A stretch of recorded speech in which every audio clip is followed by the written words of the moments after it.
안녕하세요. 오늘은 저희가 함께 살펴볼 자료들을 통해서요. 하나님 앞에서의 행위, 이게 과연 뭘 의미하는지 좀 깊이 들어가 보려고 합니다. 이게 그냥 뭐 겉으로 보이는 행동, 이런 것만 말하는 게 아니더라고요. 우리 삶하고 믿음, 그 본질에 대한 이야기인 것 같아요. 네, 맞습니다. 오늘 볼 자료들이 신명기 5장, 또 시편 88편, 이사야 33장, 그리고 요한계시록 3장인데요. 이 네 본문을 통해서 하나님께서 우리의 행위를 얼마나 다각적으로 보고 계시는지 한번 탐구해 보면 좋겠습니다. 네. 그래서 저희 목표는 이 구절들에서 나타나는 행위의 모습들 있잖아요. 뭐 명령을 따르는 거라든지 아니면 고통 속에서 뭐 부르짖는 것, 또 경외심에서 나오는 삶, 그리고 주님께 결국 다 드러나는 우리 모습까지 이런 다양한 면들을 좀 종합적으로 이해하고 이게 다 믿음 안에서 어떤 의미가 있을까? 당신과 함께 생각해 보는 거죠. 그럼 바로 시작해 볼까요? 네, 먼저 이거 하나는 짚고 가야 할 것 같아요. 여기서 우리가 행위라고 말할 때 이게 단순히 겉으로 드러나는 종교적인 실천이나 선행만을 뜻하는 건 아니라는 점이에요. 자료들을 쭉 보면 하나님 앞에서의 우리 마음 상태, 태도, 그리고 삶 전체, 이걸 다 포괄하는 개념으로 봐야 합니다. 그게 중요해요. 아, 삶 전체를 아우르는 거군요. 굉장히 넓은 개념이네요. 그럼 신명기 5장에서 강조하는 명령 준수, 이건 어떻게 봐야 할까요? 십계명을 다시 말씀하시면서 지키라 이렇게 명확하게 말씀하시잖아요. 맞습니다.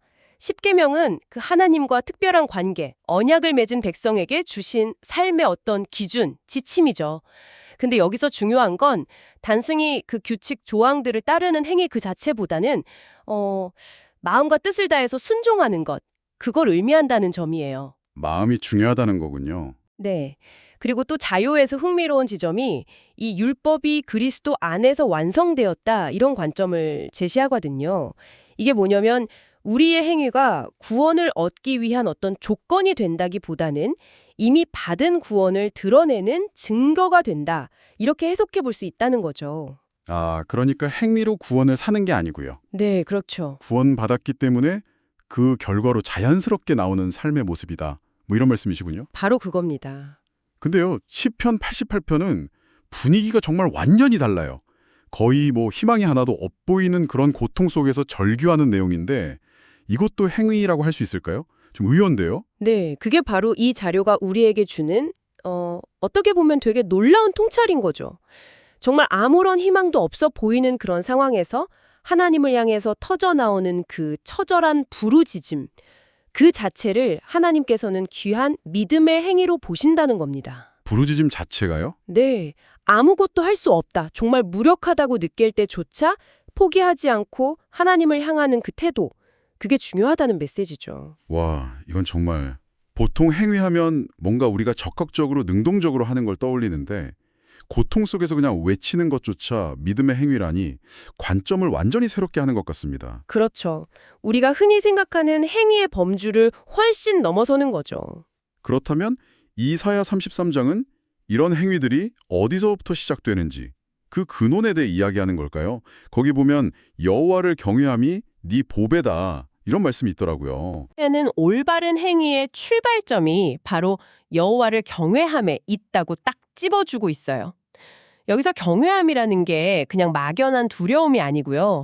하나님의 그 위대하심과 거룩하심 앞에서 나 자신을 낮추는 그런 경건한 태도를 말하는 거죠. 아, 단순한 공포가 아니군요. 네. 그리고 이런 내면의 경외심이 결국은 구체적인 삶의 열매로 이어진다는 거예요.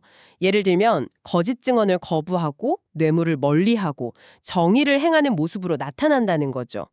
자료는 이걸 이사야 33장 15절 16절을 근거로 설명하고 있어요. 결국 내면의 태도가 외적인 행동을 결정한다 이겁니다. 아, 내면의 경외심이 실제 삶의 모습으로 드러나는 거군요. 연결이 되네요. 네.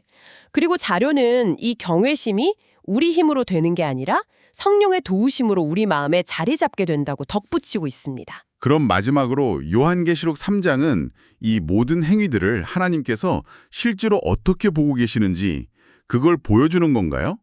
내가 내 행위를 아노니 이 말씀이 계속 반복되잖아요. 네, 맞습니다. 아주 중요한 메시지죠. 주님은 우리의 모든 행위, 그리고 우리의 진짜 상태를 다 알고 계신다는 겁니다. 숨길 수가 없다는 거죠. 그래서 보면 작은 능력을 가지고도 말씀을 지켰던 빌라델비아 교회는 칭찬을 받잖아요. 네네. 근데 반대로 뭐 뜨겁지도 않고 차갑지도 않고 그냥 미지근했던 라오디게아 교회는 책망을 받습니다. 우리의 모습 그대로가 주님 앞에 드러난다는 걸 아주 분명하게 보여주는 거죠. 듣고 보니 조금 두렵게 느껴지기도 하는데요. 우리의 모든 것이 다 평가받는다는 느낌이라서요. 그럴 수 있죠. 충분히요. 하지만 거기서 이야기가 끝나지 않는다는 게 중요해요. 책망만 있는 게 아니라 주님이 동시에 초청을 하세요. 볼지어다 내가 문 밖에 서서 두드리노니 3.20. 이게 핵심이거든요. 아, 문을 두드리신다는 거요? 네. 회개하고 돌이켜서 당신과 다시 깊은 관계를 맺기를 원하신다. 이런 희망의 메시지가 같이 있는 겁니다. 우리의 상태를 다 아시는 그분이 먼저 관계 회복의 손길을 내미시는 거죠. 그렇군요. 종합해보니 행위라는 게 정말 생각보다 훨씬 폭넓은 의미를 담고 있네요.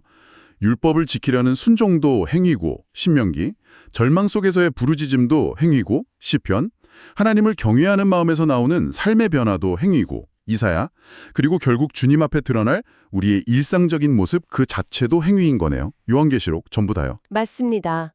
그리고 핵심은 이 모든 다양한 모습의 행위들이 결국은 믿음의 뿌리를 둘 때 하나님 앞에서 의미를 갖게 된다는 것이죠. 하나님은 우리의 겉모습이나 우리가 쌓은 업적 이런 걸 보시는 게 아니라 그 중심에 있는 믿음과 마음을 보신다는 것. 이게 중요한 포인트입니다. 그렇다면 이 내용들이 지금 이야기를 듣고 계신 당신에게는 어떤 의미로 다가갈까요? 어쩌면 당신의 삶 속에서 나타나는 모든 반응들 있잖아요. 순종하려고 애쓰는 작은 노력들, 또 너무 힘들어서 도움이 필요하다고 솔직하게 외치는 것, 하나님을 향한 경외심, 혹은 매일매일 하는 아주 사소한 선택들까지도요. 이 모든 것이 믿음 안에서 이루어진다면 하나님께는 다 의미 있는 행위로 받아들여질 수 있다.